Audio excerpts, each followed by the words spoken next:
Hi, and welcome to Miss Kouril's Back to School Night at Glasgow Middle School. If you'd like to do a YouTube translation, you can do closed captioning by, number one, clicking the settings icon at the bottom of the video screen, clicking the subtitles/CC, clicking auto translate, and then selecting the language.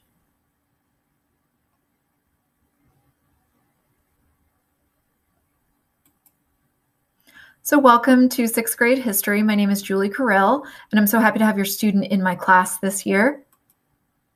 So a little bit about me. This is my 7th year teaching overall and my 2nd year at Glasgow. I got married just under a year ago, so I'm finishing up my newlywed year in quarantine with my husband. I'm sure he's so happy. We enjoy hiking, biking, and running, and I'm a FCPS grad. I went to Kilmer Middle School where I was in the AAP program, and I graduated from Madison High School. And my big beliefs are that students gain confidence when we hold them to high standards. And I really believe in teaching students to self-advocate for themselves, especially in this virtual world. So here's a little bit about some of my educational philosophy. I believe that students learn best when they're given time to work in groups with peers. They're given choices in how to show their learning. They're challenged and held to high standards, and are given multiple opportunities to show what they know. To be successful in this course, students will need to participate in class and help their groups. They'll need to figure out a way to stay organized and keep track of their assignments. I'll teach them how to advocate for themselves through sending me emails and attending my office hours. And they should take advantage of opportunities to retake assessments.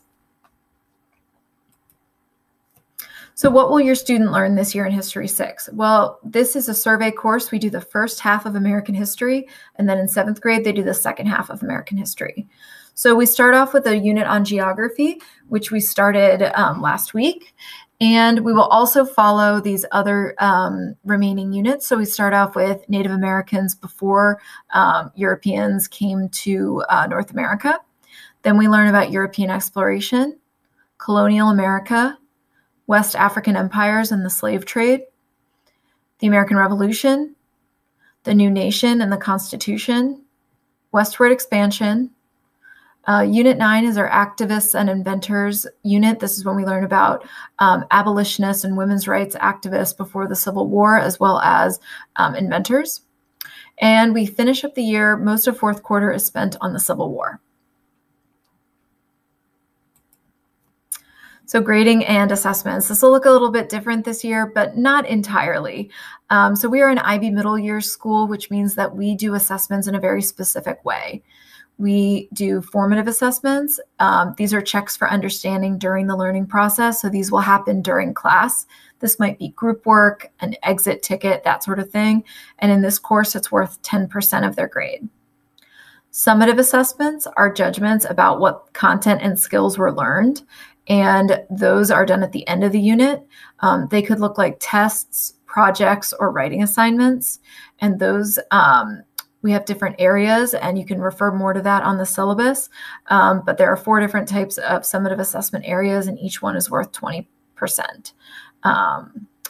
You can send me an email if you'd like to learn more about that in detail. Or again, just read the syllabus on Blackboard or Google Classroom. And then the other 10% is the asynchronous or homework. This is assigned on Mondays.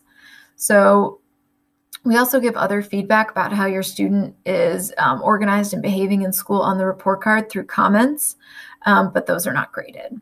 So again, 10% for formative, 80% for summatives, and 10% for homework. So probably the most important thing that I want to talk to you about this evening is how your student can seek support from me. I know that with school being in your homes now, you're probably doing a lot of the troubleshooting, and I want to take that off of your plate. So if your student is having trouble, have them reach out to me first. I check my email all the time so that they can learn that self-advocacy and that independence that we expect from middle school students.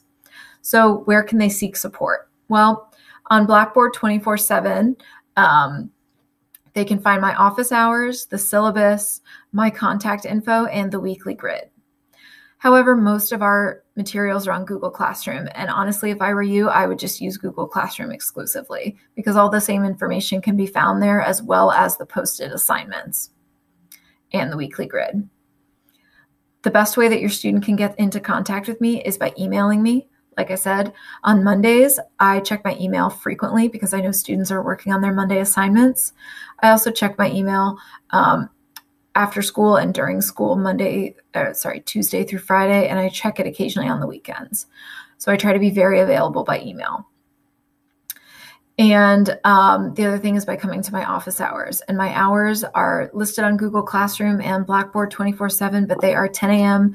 To 10:45 on Mondays and 2:30 to 3:30 on Wednesdays. So how can you support your child? You can ask, what are you learning in class? Or why don't you show me your grid? Or maybe what assignments do you have today on Monday? Or when do you need to complete them? Let's look at the grid together. Just by checking in, it can keep kids accountable at home as well. Another common question that we get from parents of sixth graders is, what kind of supplies do my child need?